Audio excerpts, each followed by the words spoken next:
Story writing. এটি কিসের story না, the dog and his reflection or shadow. একটা কুকুর এবং তার ছায়ার গল্প এটি। Once upon a time there was a dog who lived in a forest. কোনো এক সময় সেখানে একটা ডগ ছিল যেখানে একটা জঙ্গলে বসবাস করত। One day comma he went to a nearby market and there he got a piece of meat from a bazaar shop.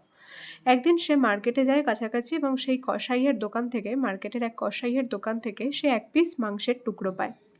After that, he was returning for his home, carrying his piece of meat as fast as he could go. এরপরে সে খুব তাড়াতাড়ি বাড়ি ফিরে আসছিল সঙ্গে করে তার ওই মাংসের টুকরোটা নিয়ে। When he was crossing a river over the pool, he saw his own reflection in the water. যখন সে নদী পার হচ্ছিল একটা পোলের উপর দিয়ে, তখন সে দেখতে পেল তার নিজের ছায়া জলের মধ্যে। He thought that it was a real dog carrying a piece of meat much bigger than his own. সে ভাবলো যে এটা সত্যিকারের কোনো ডগ হবে।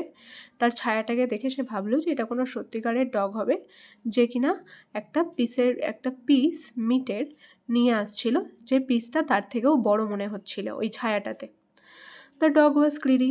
এই ডগটা ছিল আসলে লোভী।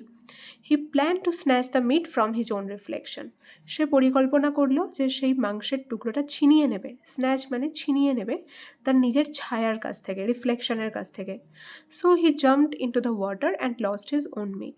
তাই সে কী করলো, সে জলের মধ্যে ঝাঁপ দিল এবং এর ফলে কী হলো, তার নিজের কাছে যে পিসটা ছিল মিটের সেটাও সে হারিয়ে ফেললো। At last he realised how a foolish dog he had been. শেষ পর্যন্ত সে রিয়ালাইজ করলো, বুঝতে পারলো যে সে কতটা বোকা একটা ডগ ছিল। তাহলে এর মোরাল কি? Greed leads to loss. লোভ করলে বেশিটা ক্ষতিই হয় বা সবসময় ক্ষতির দিকেই এগিয়ে নিয়ে যায়।